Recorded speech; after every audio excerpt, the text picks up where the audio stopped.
Thank you all for being here. My name is Russ White. I am the Communications Specialist for the Department of Art.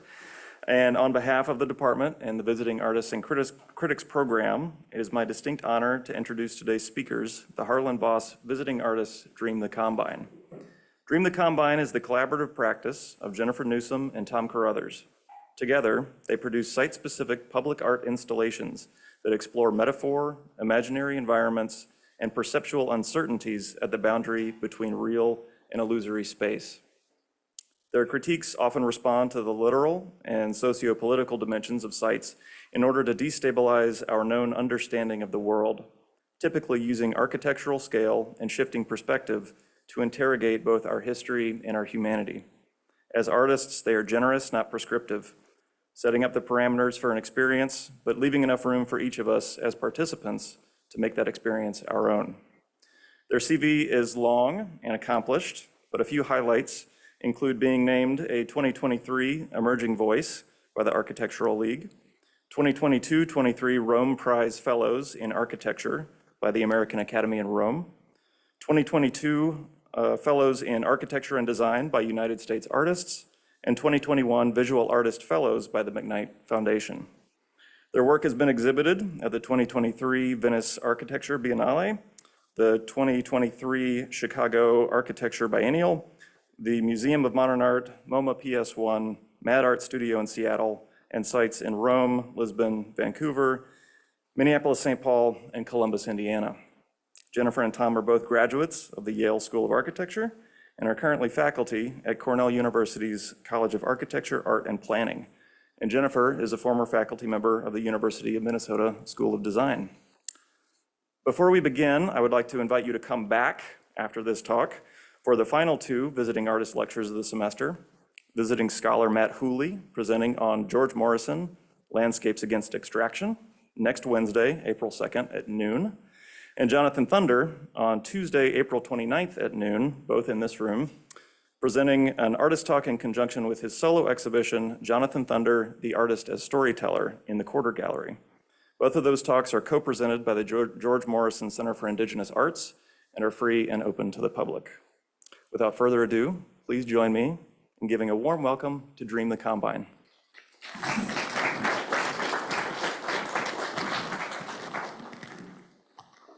Thank you. Just want to make sure I've flipped this thing on and you can hear both of us. Thank you so much, you all. It's been really wonderful, actually, being back here.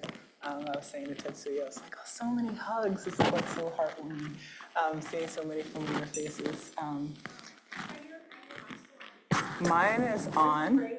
How about mine? Sounds on. Okay. Sorry.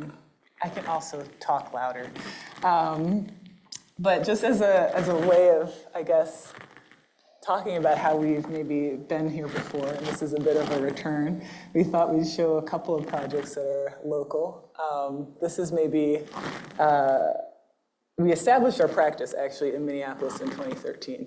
And this was the first kind of, proof of concept, like can we actually work together and be married together and have kids together and all these things. And this is also maybe where our friendship with Chris kind of became more formalized. So his project was in flagrante, like somewhere over there.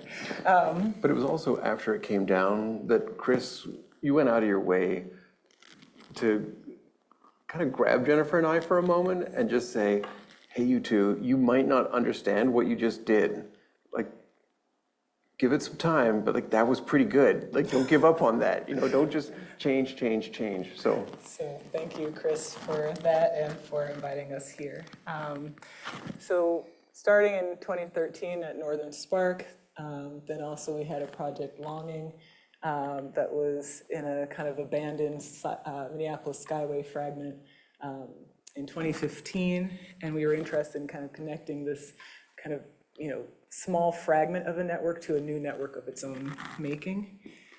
And sort of beginning to start to work with ideas about doubling and recursion and things that will kind of show up in some of the projects we're going to show later. So each of these, in some ways, were kind of foundational for works that we're going to show later on in the talk. Also clearing, which is currently up, still up, despite its only supposed like 2-year run, still up at Franconia Sculpture Park. Thank you, John. And was this kind of, in some ways, learning from longing and moving that system into kind of mass parallel as a way of being in dialogue with the prairie landscape. And also, of course, we were influenced by our time living here, especially in 2020, and you'll see sort of evidence of how that has kind of impacted our thinking and our work going forward. I might pause you here, if I may. I noticed on the poster describing us, it says public artists. And we looked at each other and we're like, wow, like that sounds pretty good. But I wanted to just give a moment to maybe expand upon the point of view that we're bringing to the talk today and the workshop tomorrow.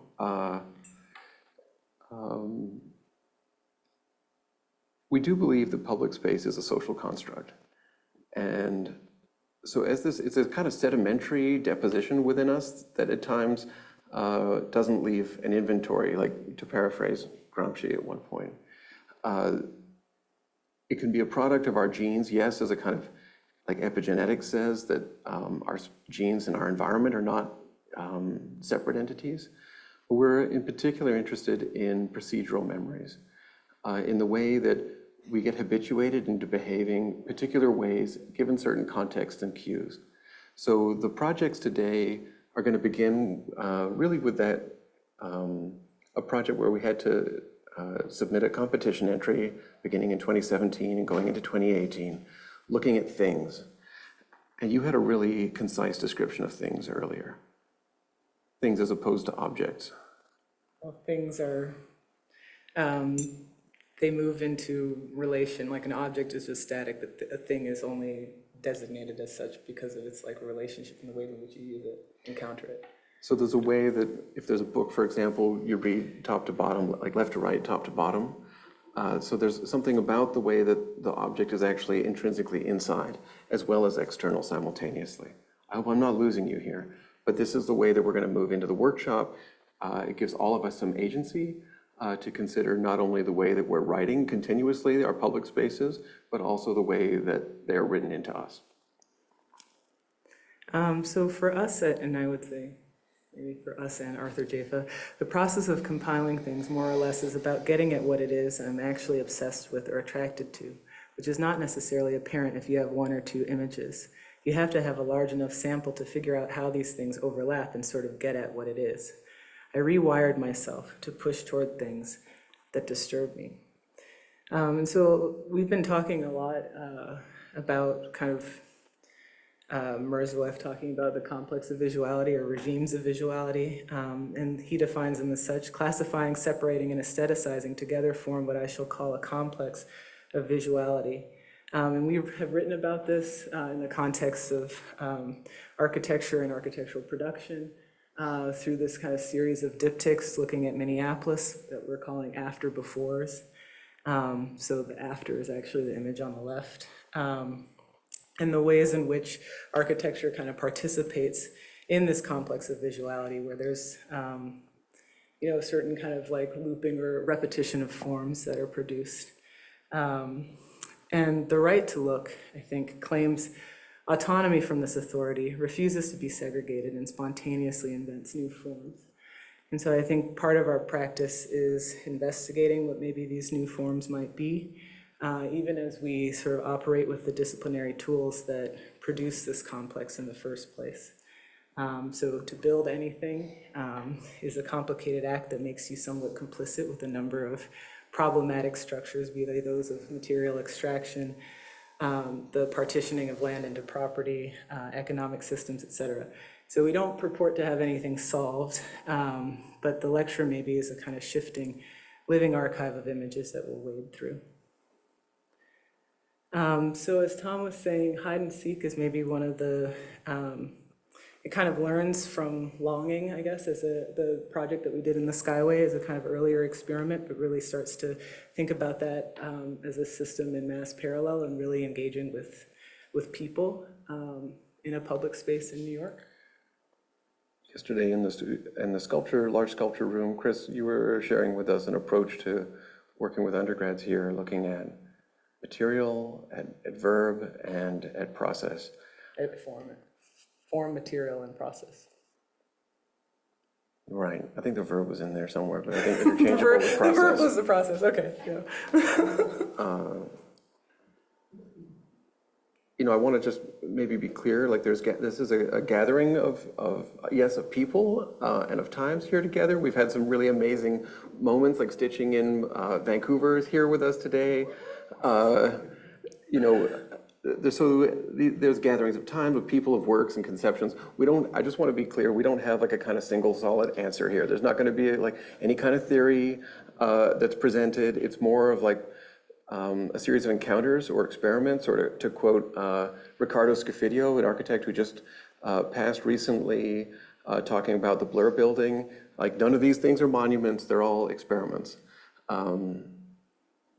So let's get into this kind of primary material of ours, this procedural memories. So yeah, the challenge with two of us giving lectures is like we ping pong back and forth, so if it gets too challenging to keep up with, Or just asking us a question. Yeah, well, you'll get two answers that are very different probably.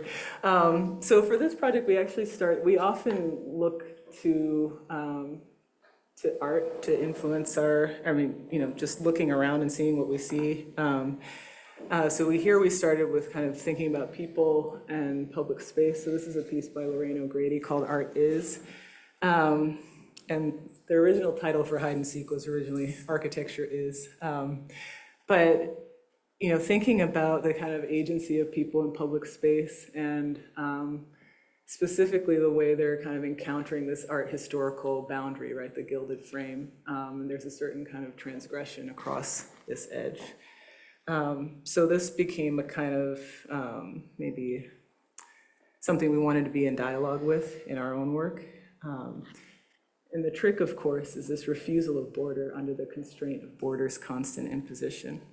So given the confines of the site that we're working with, which in this instance is the outdoor courtyards at MoMA PS1, which is about a 18,000 square foot space that's bordered by these kind of 15-foot high concrete walls. 16. 16, sorry, okay, see, this is 16. We can't get rid of the walls, they exist, but how do we insert something that acts as a kind of refusal and a reordering of these confines? So we posited this kind of intersect of lines that maybe destabilize the kind of normative view within this space. And the courtyard itself is sort of, I think also like as a way for us to even like enter into this project of like, oh, holy crap, now we were gonna like try and build something at MoMA PS1, we had to sort of deprivilege it in some way. So thinking of the site as a kind of leftover space, it's resultant from the intersections of various street grids and avenues, and putting it in dialogue with Meta Clark. It was a way to cut out some of the spectacle. Like I think we were the 19th install there, so there had been 18 previous stories, if you like. And finding room in which, in and amongst those stories, like finding, if you like, gaps in the archive to exploit. We just took stock of who was in the room. This Fake Estates project, or incomplete project as it is, allowed us to begin to think about the courtyards of PS1 as not like a space that's a subsidiary of MoMA in a way, but to think of it as actually just more like little nothings, like these four sort of odd, somewhat awkward spaces in some sort of provisional relation to each other, gave us, if you like, something to object to. So we thought about kind of inserting longing and mass parallel, so trying to kind of work out of our own work. Also, I'll say that this was on a like really truncated timeline, so we put forward our proposal in October of 2017, found out that we had won the competition in like late January, early February of 2018, and then the whole thing had to be built and installed by the end of June of the same year. So it's also like, how do we kind of maybe work with certain languages that we're already speaking? This might be really loud, just to let you know. So Longing, okay, it's not that loud. Longing was that previous installation in the Skyway. And so obviously if you have these two mirrors that are facing one another and are static, you get this kind of infinite reflection that's a line. But each of these mirrors could kind of move with the wind. So this is me standing there in the middle of a windstorm, hoping that this thing is not going to break. But you get this kind of one-point perspective, this kind of infinite line that is now flexing and moving. So we were really interested in the way in which that might start to describe some other kind of spatial imaginary, some sort of impossible shape. It's a kind of, excuse me, a kind of animist approach to form making, to set up, if you like, a kind of instrument allowing other characters to speak. In this case, it might be the wind that's here, or actually the gentle pressure and movement of people's touch. So this is a kind of early working drawing that literally was like Tom and I would each with a pencil, or like one with a pencil and an eraser, like drawing on the same piece of paper. But just to talk a little bit about process, during the competition phase, we kind of took over the shop in Rapson. These are some of my former students in the construction of this competition model. Then we had these sort of 3D printed little urchins that would start to describe these kind of flexing infinite void spaces in the courtyards. And the key here is to see that the four courtyards are not so much of a container as something we are just breathing through. That these volumes that we're proposing are, if you like, independent and of the institution and its masonry walls and enclosures. So we won. Then it was like, okay, stuff gets real. Seeing at the border of the image space, stepping across the border, maybe at one's own risk. So how do we actually build this thing that we're proposing? And typically, I guess we didn't say how we often start. We often start a project by like putting our own bodies in that space. So some of the early kind of ways of knowing about this context was because we had been there many times before, and we're able to kind of like dwell and really think about the kind of movement of people in this space. But to get a kind of, more, I don't know, I guess precise knowledge of it with some fidelity, we had this LiDAR scan done of the whole courtyard. And so that allowed us to really insert this geometry in a kind of like very precise way. So, sneakily using some of the existing tie holes for our structure and things like that. There's the whole courtyard, all 220 feet long of it, it has like a 2.5 foot incline. So you get a kind of forced perspective thing that happens. And it's really remarkable for the fashion parade. Like, people show up in fierce ways and they transit this 200 feet, and their walks kind of seem to change. I might be imagining it, but there's a lot to work with just in terms of that approach, that circulation, that like procession up to the museum itself. So we made this kind of, really well coordinated, at least we're trying to make it, a three-dimensional model, and then worked with fabricators in the Twin Cities to kind of prefabricate chunks of this structure that then were welded together on site and sort of... I was the lead fabricator on this one. So we had anywhere up to 70 people all told on the project, not only at one time, but we worked with students from 2 local trade schools. We would partner like Millwright, unionized Millwright, with a few of these younger folks as a way to make the budget land. And also, it's almost like on-the-job training. Like, she got a union job after our project. Yeah, so Maddie got nice. launched that way. But yeah, so it kind of consists of these lines sort of traversing the courtyards, and then where they would intersect with the concrete walls, we did these sort of large graphite murals on the inner and outer surface of the walls, as though this kind of imaginary space was like piercing through the concrete. So this is where we ended up. But I feel like this is an end that's actually a beginning. There's always like this wonderful moment when it like opens and people start moving through it, and then you like learn so much more about the project. It had to work for a crowd of 1, and it also had to work for a crowd of, they claimed 5,000, but I think the numbers were actually 7,500. Like, it really gets packed on there once a week.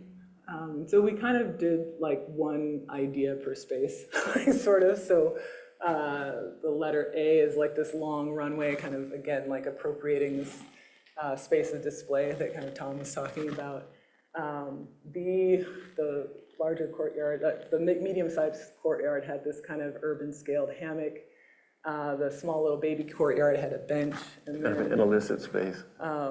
the last one was sort of like another potential performance stage or area for the tech tent. And each one of these, because there were different scripts of time and day, each one of these elements functioned at least in two different ways, depending upon day or use. I'm realizing we're gonna have to go way faster. So I'm gonna just start clicking through images. Okay, we're known for like, boop, boop, boop, boop, boop. So we have a lot of images to go through. And we're just gonna show a film, actually. So I'm gonna like jam through this. But this is that hammock space. And I think we're really interested in like analog ways of producing a kind of glitch space. Or confounding the sort of like impossibility of a material that like a concrete wall could like turn out to a single plane. Sort of a like ambiguity of where things begin and end, and how bodies get kind of reordered in this space. So it was really interesting watching people move through here, because they would like kind of move into a space of recognition, like when they're in the line between the two mirrors, and then they'd move out of it and think that they couldn't be seen. But because of all the angles and kind of incident reflections, people who thought they weren't being looked at actually were from a different vantage point. So this is maybe one of the places where the oblique started coming up for us in the practice, and we'll show work a little later on that's taking that on a bit more fully. Both of the courtyards are kind of traversed by this two big trusses above that are actually like these gigantic periscopes. So when you're standing on the street, you can actually see into the courtyard space and vice versa. Each of the trusses also had this kind of misting system. It's an architectural competition with like a very loose program of providing seating, shading, and water. So we just kind of like arrayed those in section. But we also thought about this mist as a kind of atmospheric static that would sort of pulsate on and off and like reset the scene. Can I ask, are there any nerds in here like ourselves, that know about the cosmic microwave background? The static that shows up on the television screens, maybe from a long time ago.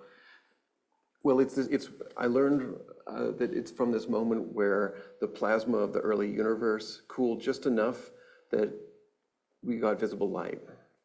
And so this echo that persists around here, it was one of my earliest memories from about 3 or 4, like not being able to get a channel, only not being able to have accessibility to an image and having to just sit with the static and bringing that memory into this kind of space. Oh, no, yeah, under there you can see there's like little spouts in the bottom. This is one of the best days I've ever experienced.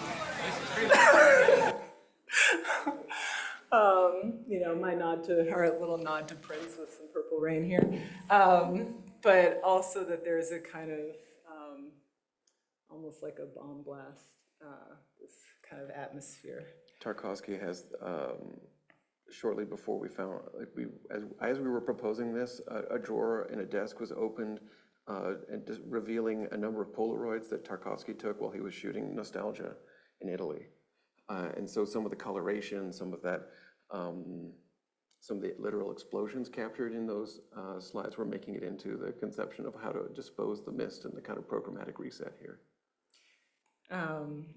This space got used for a lot of different things. Actually, I want to give a shout out to Setu, because we designed this and we had a whole other agenda with the museum of trying to do additional programming, and this was like the only thing that they were actually willing to do was this like double Dutch thing, again like kind of riffing on hide and seek as like a childhood game. But one of our original plans was to do another one of Setu's community meals on this long platform and have that kind of infinitely reflected into the distance. As we were closing out the project, the curator we were working with said, "Yeah, I'm sorry about that. It turns out that as a museum, we're really much better with objects than with people." So maybe this is our answer to Lorraine O'Grady's piece, is this photograph. And just the guess, relative ease of this couple in this frame. Sorry, I don't know why I'm like getting choked up looking at this, but I'd probably do everything again just to get this one picture.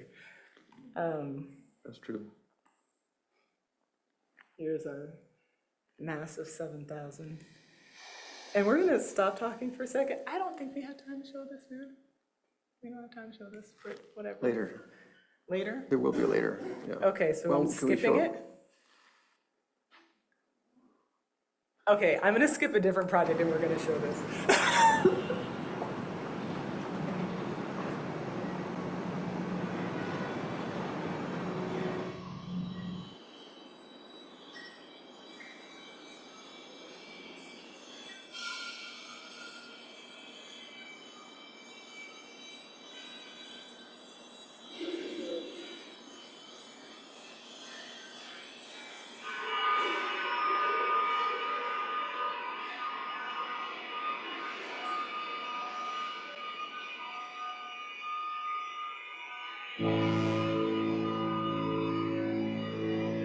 Worked on this film with Isaac Gale. Also Twin Cities. An artist.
maybe for a time you leave the city and descend into this kind of dream space and then return back out to the city.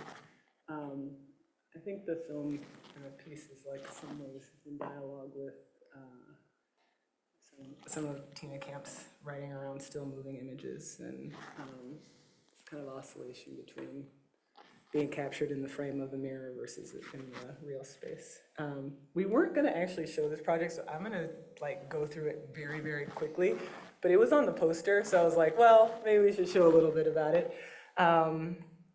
But Lure was a project that really tried to kind of work out of some of the learning from hide and seek. And in the previous project, there's this sort of oscillation between like the illusory space within the depth of the mirror and then the real space of the present environment. And so Lure, in a way, is trying to kind of actually build the space within the plane of hide and seek's mirror. In an embodied way, we wanted to create a place where you could actually step into the image. And so that meant thinking through like the relation, like, okay, well, maybe now we have to actually build this animist space that we've only been seeing in a sort of illusory way. Like, how do we actually make that kind of thing material and present? So we started with this kind of proportion of a widescreen image. CinemaScope, and 2.33. It's also kind of in dialogue with, this is in Seattle, so there's like a ton of construction going around, and so this blue construction netting was also a way of kind of locating this site like out of time in some way. It would be funny, like we try to meet people here and they'd be like, I don't know where your thing is. And we're like, the big blue one. And it was like just edited out of people's awareness. You could literally give them a Google Maps link and they wouldn't be able to find it. But people on the street, we were really interested in what captured their attention. So we asked the gallery to hold these big sliding glass doors on their facade open during the whole run of the installation. And so it was really about like pulling people off of the space of the street into this like kind of interior environment, but it's really a folded in exterior. The gallery we've been really fortunate to work with institutions that are interested in a kind of autocritical approach. So they have a mission statement that talks about community engagement. And that was cool, but we'd go and talk to people on the street and they would not know. They'd like, yeah, one guy said, I've been walking by here for 7 years, most mornings to go to work. I had no idea that's a gallery that I'd be welcome in. So it was October, we asked them to turn the heat off and open the doors up, remove the reflectivity of these doors. And then this space has these kind of amazing skylights in the back of it. So it was also about like pulling up and off of the street and having some relationship to that skylight at the rear. So just very quickly, I'm gonna go through these. But this kind of blue body moves through the space in a way through like various kind of states of undress or like registration of this infinite loop. So sometimes you're in this kind of fully enclosed blue volume, other times certain planes of it kind of drop away. But we had another, so also how this blue is maybe a kind of another sort of glitch or error in the system. But this is a kind of, before actually springing the blue beast. But we were interested in this way in which it kind of produced this kind of multiple veiled sort of atmosphere. I want to acknowledge the the contribution of our close friend and collaborator, Clayton Binkley, on this, who lives in Seattle. Also, he has contributed conceptually, not only here, but also in terms of doing the engineering for this one and for hide and seek. And if we have time at the end, maybe we'll show the short film about this, but I think I'll just say that the films that we made with Isaac, and there's some stills of another kind of short film we made with El Perez. They're not purely like documentary, right? Like they're a way of sort of extending some of the concepts that are in the physical installations into another kind of medium. So I think there are ways in which the installations are sort of working with these kind of filmic practices of like whether it's chroma keying, again, kind of a post-production technique of kind of editing one place into another place, or editing one image into another image, or thinking about looping, jump cutting an image, things like that. Do you want to? One thing. What? There's a red button here, and like we agreed before this talk that one of it, we could push the button to mute the other one. But it hasn't worked very well. We haven't been using it. The previous piece, Lure, it functioned in a sort of odd public space. It's clearly on a settler grid. It's on property or portion of the city that was bought up by Paul Allen. It's close to not only Amazon's headquarters, but also their first supermarket where purportedly there were no people. You could go in, get your goods and walk out, sort of anti-labor approach. So there was a relationship to a sort of sedimentary public space outside, and there was a curiosity about reworking that space of the sidewalk relative to light at the back, questioning of orientation, perspective, distance, and really like association to invitation. Okay, one other like very funny story. We have a image of when we were building this installation, and it was like a T-square like on the ground of one of these metal ramps, and we were like, why do we have a T-square? There's like no right angle in like any of this whole thing. So it's all of the passageways are either narrowing or widening in a kind of forced perspective as you move through the whole installation. And I want to acknowledge the fabrication effort here of Clayton Binkley, also of local fabricators, Zeus Richardson, Garrett Jones, myself, but there were... And me. And you did show up, it's true. Okay, I showed up. All right, well, so we had hoped to be here maybe like 10 minutes ago, but we're gonna talk, I would say that those previous projects maybe sort of learned a bit from Longing and Clearing, those two earlier projects in the Twin Cities. And this one maybe is more about our time living here in 2020.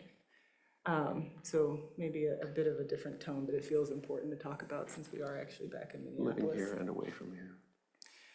So when I learned to look at death, to see someone dying and not turn away, I am a young girl living in a moment of transgression. I am a witness. I must be willing to tell what I've seen. So as we were saying at the beginning of the talk, I think a lot of our work is intersecting with this kind of complex of visuality. And so after we left the Twin Cities, this place is like you carry your places with you, right? And so we wanted to make a work because we were thinking and meditating on Darnella Frazier, and felt the need to maybe work through our own feelings about this time through our work.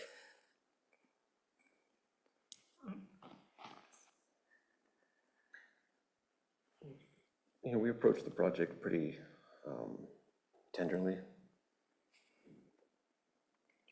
We had a conversation with Monica Rhodes, who was a fellow with us in Rome, just talking about like pursuing a body of work and dedication to Darnella Frazier.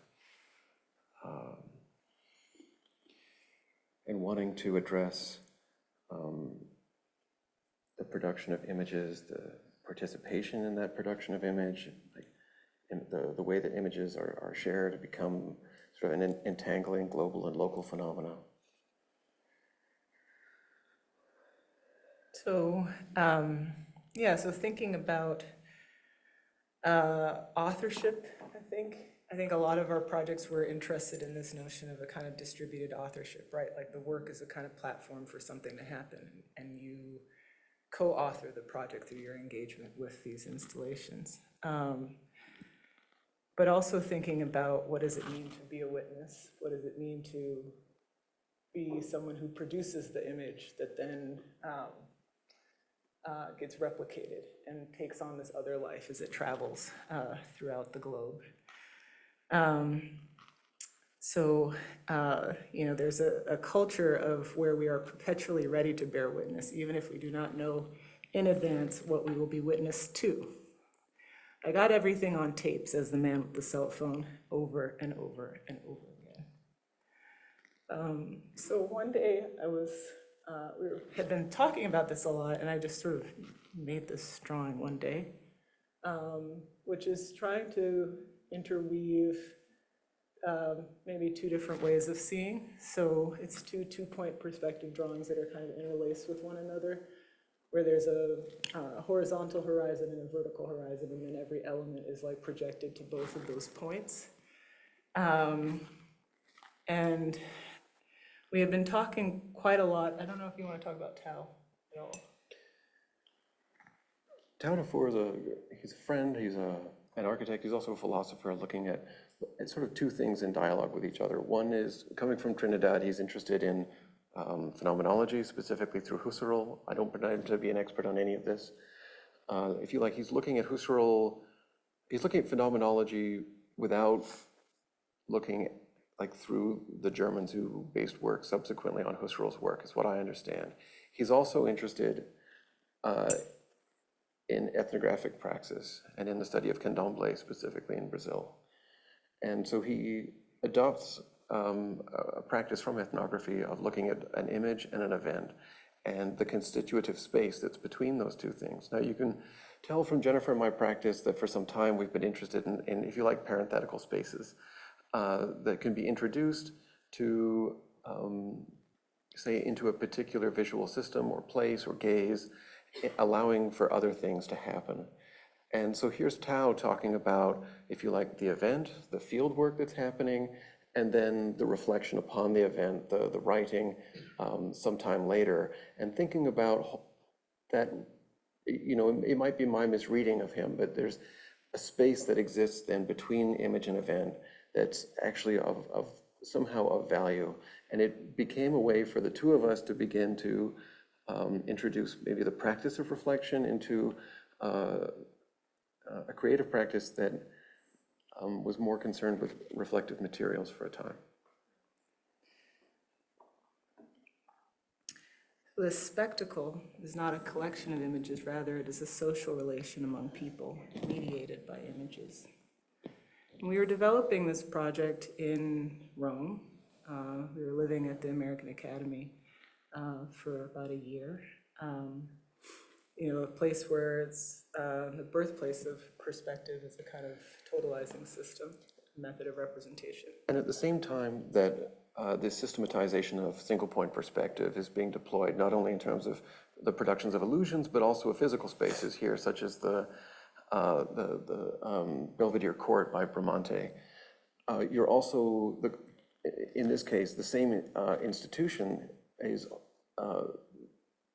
the Vatican is also establishing the doctrines of discovery that are still the basis of title rights in North America, here in Turtle Island. So the social relations of our present day are intrinsically tied up with scripts, visual and literal, that are being written in the late 1400s here.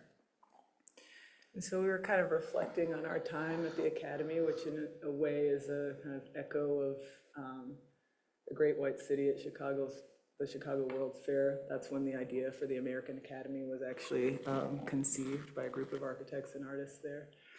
So thinking already about the American Academy as this kind of doubled place. And it was the first time we started to think about how do we make a work that can travel to multiple sites. So after images, we're calling it a kind of cycle of works that first started conceived of in Rome, first exhibited in Venice. We had a sort of failed proposal at Rome, but it's going to be installed one day. Then displayed in Chicago, and then hopefully coming to the Twin Cities as the fourth site. We could probably talk more about this, but we're going to try and, as Jennifer said, sort of like just barrel through. But there's this question of the souvenir of the city you carry with you. Here with Duchamp's piece, The Sculpture for Traveling from 1918, as he's moving from from New York City to Sao Paulo and establishing it in the rooms that he stays in as he travels there. It opened up the possibility, instead of a work, again, being bound by walls for Venice, for the Biennale, to think about a work unbound, a work that is in transit. And then we also were visiting certain architectural spaces that were really kind of talking about maybe thinking beyond the sort of hyper-local confines of like this particular hallway, but that it could also be an armature to map another sort of map, bodies outside of just the earth, right? So this is actually a kind of mapping of the movements of the sun. So there's a way in which the very far is brought very near here, and thinking about these kind of multiple transits. And so we knew that the piece that we did wanted to have this kind of direct engagement with the kind of architecture in which it was cited, that there would be some sort of call and response between the work and its space of display. So, whether it's kind of held in a kind of productive tension or actually pushing against the existing context in this Chris Burden piece. So the students who somewhat vulnerably shared with us that they tend to overthink things, like, you are not alone. Like, we are still doing the same things here. And I think that, for us, the title After Images was really about this kind of visual echo, right? So an after image is actually like a retinal burn, like if you look directly at the sun and then look away, or look at a bright light and look away. It's a retinal burn that prevents the uptake of new information while vision is being processed by the brain. So the after image as being this kind of reinscription of an event, whether that's some sort of trauma. And I've never cried talking about this work. I think it's just because I'm in Minneapolis. But that the memory of this tragedy is playing on some sort of infinite loop.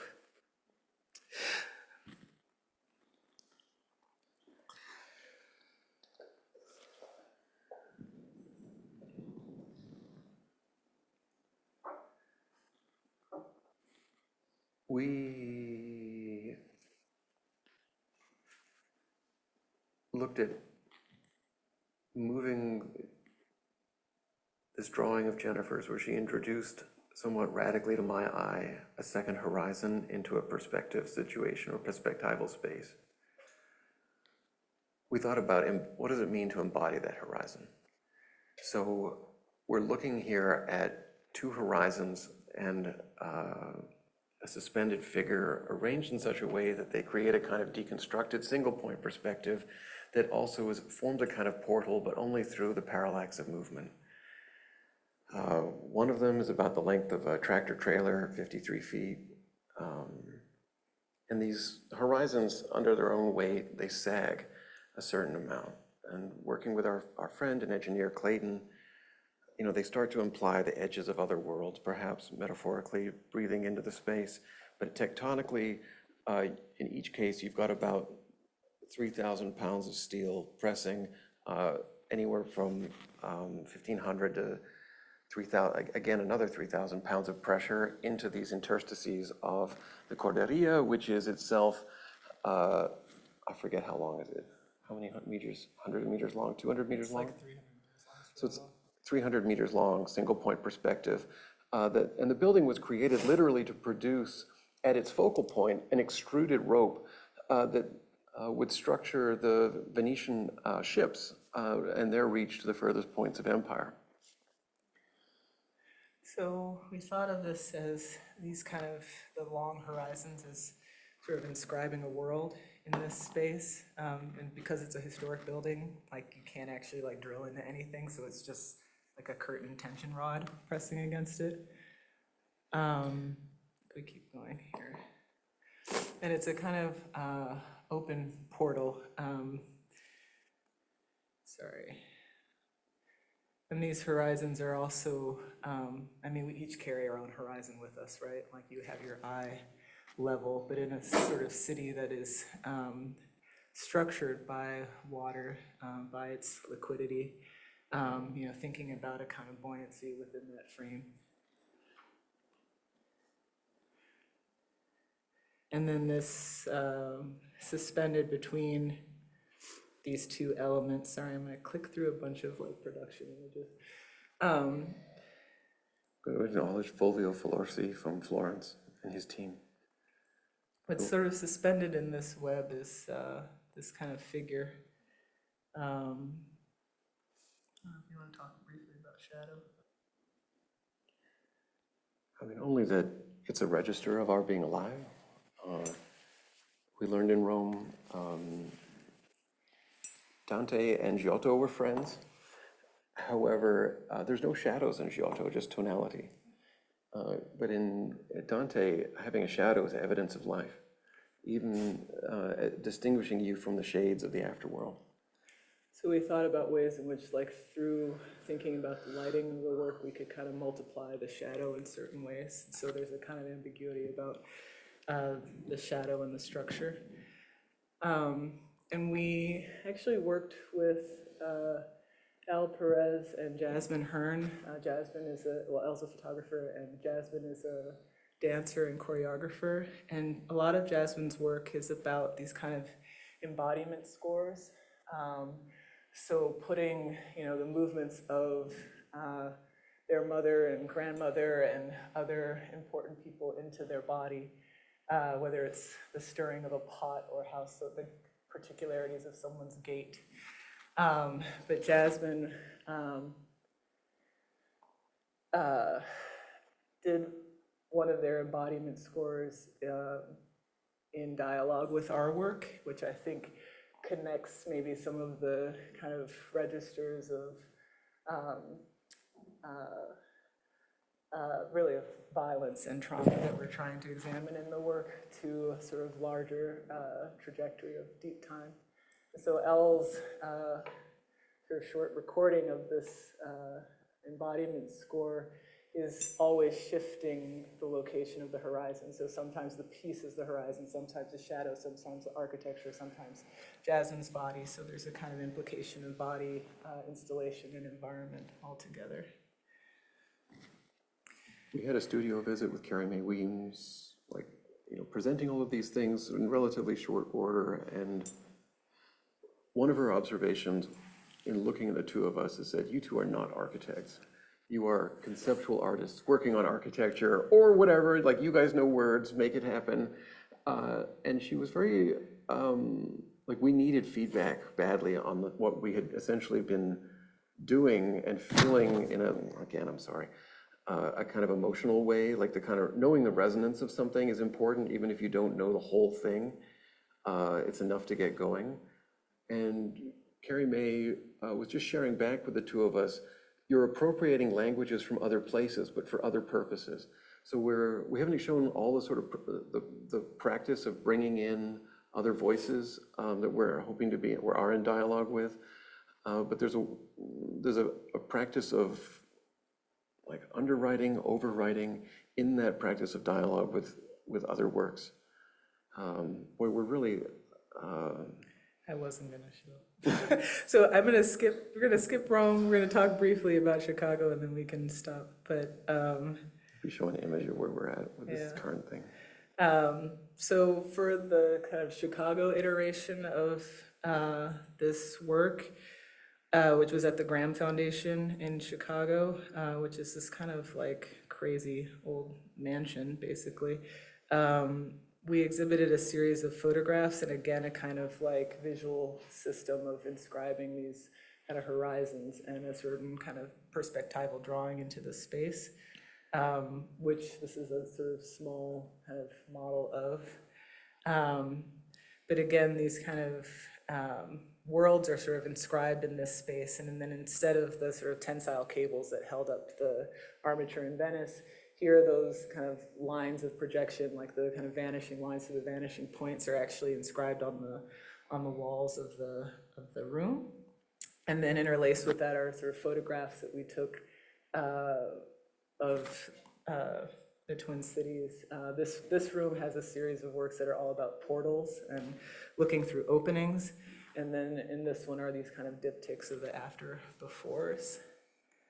And then these are some of those details of the wall drawings. And very quickly, what we are working on right now, we'll just kind of describe a couple of recent projects. So some of the ways in which we've been thinking about these kind of bringing sort of the larger cosmos like into the kind of hyperlocal space. This is a proposal for a public sculpture called Sun Chorus. So each of these lines, these pipes, actually correspond to a particular solar alignment that's like meaningful to the people in this particular community. This is for a school in Brooklyn. So this is sort of gathering of many suns, and so at certain points of the year, the sunlight will perfectly align with these tubes and kind of shine through these different geometries. So they're marking, you know, the start of school, the end of school, reunion time. They're marking certain kind of like key points. This is a community that was very heavily affected also by 9/11. So September 11th. that might become another one of these kind of rods that start to organize the space. And then our most recent installation was at the Met for the show Flight into Egypt, which allowed us to reflect on an earlier work called Make It Rain that was exhibited in Tom's hometown of Vancouver. And so the ways in which obelisks were used to kind of mark urban space, but in the space of the gallery, we're inverting that form and maybe thinking about it as a kind of beacon or reaching to the stars in some way. And we can talk a little bit further about that, but maybe we should. We're remixing the slides. This is like the perfect part of having the touch bar on a MacBook Pro is like we can just skip things. So I don't know if you want to talk about this last one. I really appreciate everybody showing up today and being patient with us as we run a little or a lot over time. You know, this getting a chance to come back to Minneapolis and share some of what we've been up to while we've been away is a real pleasure. It's been like a really generative place for us. In spite of, you know, if you're like Minneapolis is kind of like the line in between this shot from Vancouver on your left and this static looking at that was on the floor of the granite floor of the Met until recently. You know, there's more emotions and things that are coming up, but I just maybe wanted to close and just say thank you. Really appreciate getting to be here with you.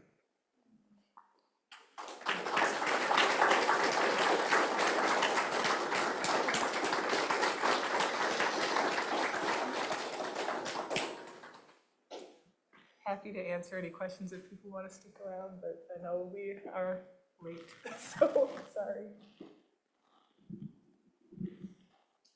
Public property ownership, private property ownership, but it feels more like it's exterior, interior in some way, in both in a very deeply personal sense of the interiority of our experience perspective, but also this question of, you know, where does the built environment begin or end? And so I guess I kind of just want to poke and ask you to say more about what you think you're doing as far as inverting or subverting you know, a kind of normative idea of public space and interior space. Great question. The projects tend to oscillate between having, each project is different and I can't generalize that every project does all of these things. I can share just from, like, I get an intense anxiety reaction every single time one of these projects goes up, primarily because the project's not done when it's physically built. Right, like, and so when the project opens and people are actually allowed to come in and interact with it, that's when the juice hits, and I really like get quite tight. What we observed in 2012, being a neighbor of Chris's, is that 2013, you're saying? 2013, sorry, beneath that railroad station in St. Paul, on the these transcontinental railroad tracks, if you just visually cut the system of gaze there and introduce a kind of parenthetical space where like people could tell there's a 30-foot jump cut from one end to the other, the behavior inside that jump cut totally different from the behavior outside. So there's a way that these projects at times can form invitations to other kinds of behavior that would not, like other kinds of scripts that wouldn't participate in that place were the project absent. Does that help? So I could provide other instances where that's the case. I mean, this is one. Yeah, I mean, this is a derive. Yeah, and we're just like concretizing something that was felt when we went to the site of like, oh, we need to connect the street and the skylight. Like that feels like a geometry that's actually already here that we're now just making evident. So there's a kind of vasculature that's present, like that's sort of breathing in a place. It's there, it just needs a little definition. So yeah, I mean, I think it's a really excellent question. And I think,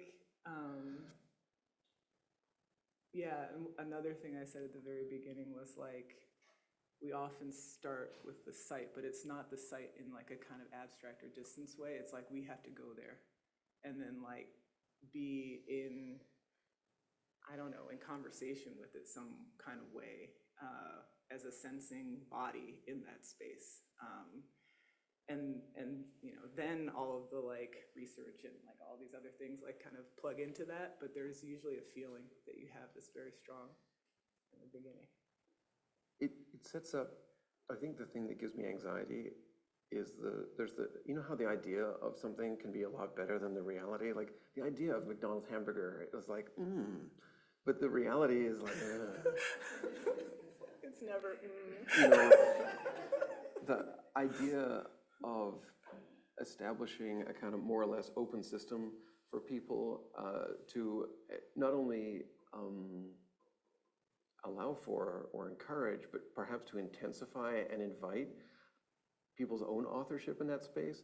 You know, I think there was, in 2018, we were testing out with hide and seek. One of the gambits was, okay, was Robert Irwin right? Like, is the artwork here? Or is it like in the object? You know, maybe having done a bit more work since then and experiencing that, maybe it's more like somewhere like here. like between. Or maybe it's like somewhere here. And I say those things to like, yes, as sort of liability protection for Jennifer and I, like we don't have to own or claim other people's actions and they don't have to claim ours. But I think there's a way that by playing games with what's inside or outside, like is this space right now inside or outside? I don't know that I could answer that. I'm curious if any of these like reflections back or like provoke you in any way. Because I think the question's really, we're here for the Oh, and for the I questions. I also want to be respectful because you also have a workshop after this. So if anybody has any questions, you can go to the workshop. But I just want to thank you both for speaking here tonight, or this afternoon. Thank you.